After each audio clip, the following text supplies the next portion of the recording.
اللہ علیہ وسلم کی شخصیت ہے. ابھی شفاعت کی حدیثیں آ رہی ہیں، اس پہ انشاءاللہ مزید ہم کلام کریں گے. تو اس لیے یہ کوئی عارضی انکساری کا یا اپنی لاچاری کا بیان نہیں ہے معاذ اللہ ثم معاذ اللہ، بلکہ یا تو یہ شروع اسلام کی پہلے کی بات ہے جب آپ کو بقیہ معاملات آپ پر ظاہر نہیں فرمائے گئے، اور یا اس میں عام لوگوں کا بیان ہے کہ بعض اوقات سائل کو بھی نظر انداز کیا جاتا ہے اور خود بولنے والا اپنے آپ کو نظر انداز کرتا ہے اور یہ سمجھتا ہے کہ چونکہ اس بات کو آگے منتقل کیا جائے گا لہذا ایسا کلام کیا جائے کہ لوگ اس سے نصیحت حاصل کریں، درس حاصل کریں، مزید ان کے قلب میں خوف پیدا ہو اور یہ خوف انہیں عبادت پر استقامت اور گناہوں سے دوری کے سلسلے میں معاون ثابت ہو جائے. لہذا یہ خدا نخواستہ نتیجہ مرتب کرنا درست نہیں ہوگا کہ یہ سرکار صلی اللہ علیہ وسلم کی مجبوری کی علامت ہے، ایسا نہیں ہے. ایک اور بہت ہی پیاری حدیث پاک ہے، اور اس میں پہلے کی بات ضمناً چونکہ بات چل رہی ہے تو ہم ضمنی طور پہ اصلاحی ایک پہلو بھی لے لیتے ہیں کہ سیدہ عائشہ صدیقہ رضی اللہ تعالی عنہا زوجائے رسول ہیں، قطعی طور پر جنتیہ ہیں اور زہد و تقوی کی پیکر تھیں، کوئی خطا کوئی گناہ آپ سے سرزد نہیں ہوا. اس کے باوجود دوزخ کو یاد کر کے رونا یہ بہت بڑی بات ہے.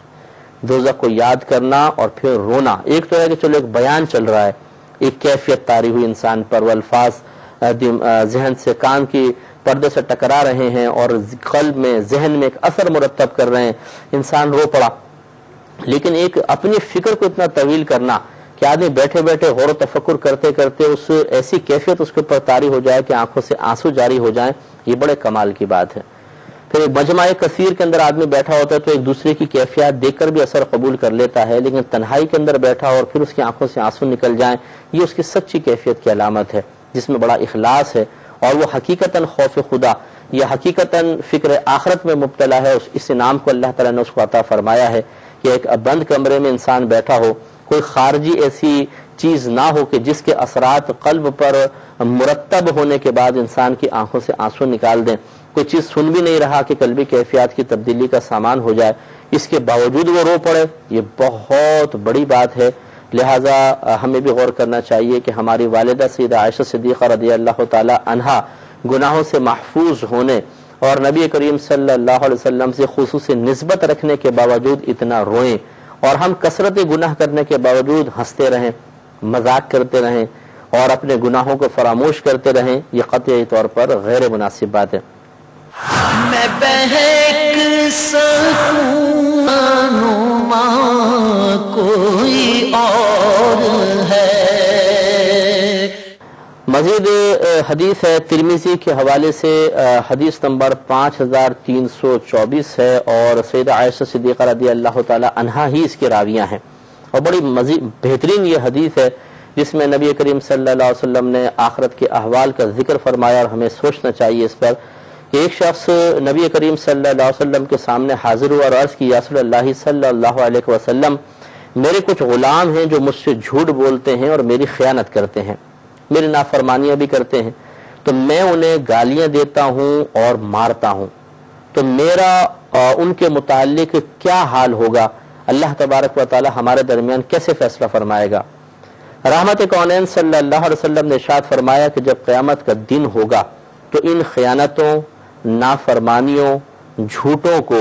ایک پلڑے میں رکھا جائے گا اور تیری انہیں سزا دینے کا حساب دوسرے پلڑے میں ہوگا. پھر اگر تیرا سزا دینا ان کے جرموں کے برابر ہو گیا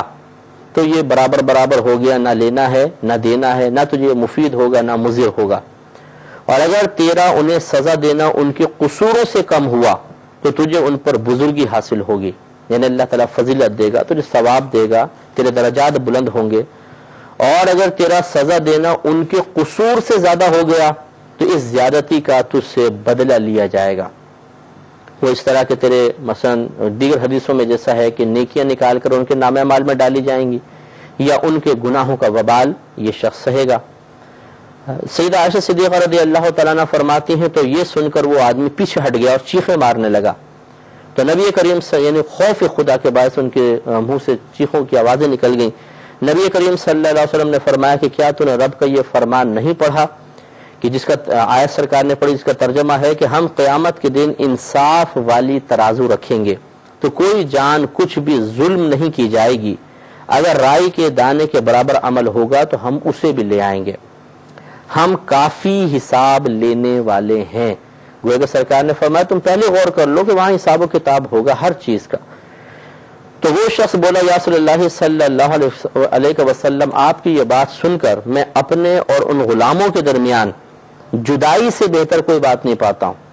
یعنی میں ان کو اپنے سے جدا کر دوں یہی سب سے بہتر ہے۔ قریب رہیں گے تو یہ بھی غلطی کرتے رہیں گے، مجھے بھی غصہ آتا رہے گا، میری زبان سے بھی کچھ نہ کچھ نکلتا رہے گا، سزائیں دوں گا اور آخرت کی ہو سکتا ہے خدا نخواستہ بربادی کا سامان ہو جائے۔ لہٰذا ان صحابی نے عرض کی میں آپ کو گواہ بناتا ہوں کہ میں نے اپنے تمام غلاموں کو آزاد کر دیا۔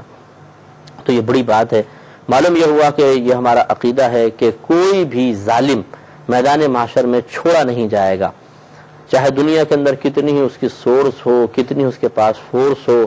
یا وہ منصب رکھتا ہو، طاقت رکھتا ہو۔ یہاں کے قانون سے بچنا آسان ہے لیکن اللہ تبارک و تعالیٰ کی گرفت سے بچنا ناممکن ہے۔ کوئی بڑے سے بڑا عہدیدار وہاں پر آ کر معاذ اللہ کوئی رشوت تو دے نہیں سکتا کہ وہاں پر دے کر چھٹ کے نکل جائے گا، وہاں تو حساب و کتاب دینا ہی ہوگا۔ تو لہذا یہ عقیدہ ہمیں مضبوط سے مضبوط تر کرنا چاہیے۔ اگر یہ عقیدہ آخرت ہمارا اس لحاظ سے مضبوط ہو جائے کہ مجھے اپنے ہر عمل کا حساب دینا ہے، تو شوہر بیوی پہ ظلم کرتے ہوئے، اپنے بچوں کو مارتے پیٹتے گالیاں بکتے ہوئے، افسر اپنے ماتحتوں کے اوپر حکمرانی جتاتے ہوئے اور ان کی تنخواہیں روکتے ہوئے، ضبط کرتے ہوئے،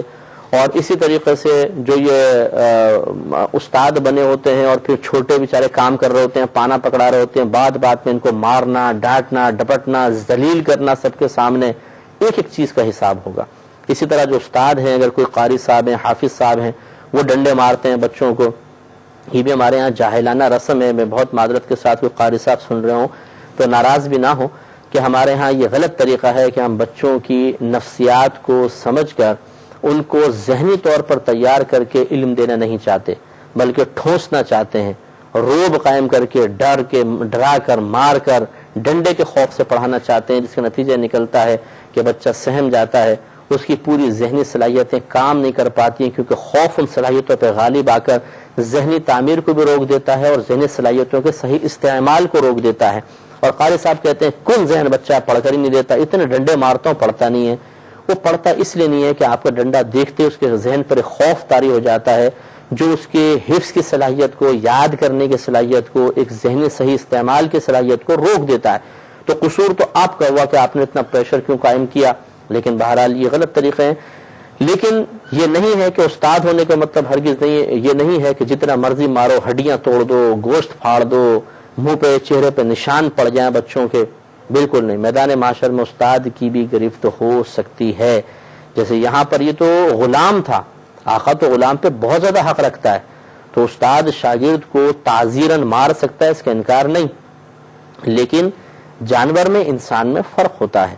جانور کو جتنا مرضی سمجھا دیں وہ نہیں سمجھ پائے گا، اس لیے ڈنڈا ہی ایک ذریعہ ہوتا ہے اس کو سمجھانے کا کہ وہ اس سے احساس حاصل کر کے اطاعت کی طرف مائل ہوتا ہے۔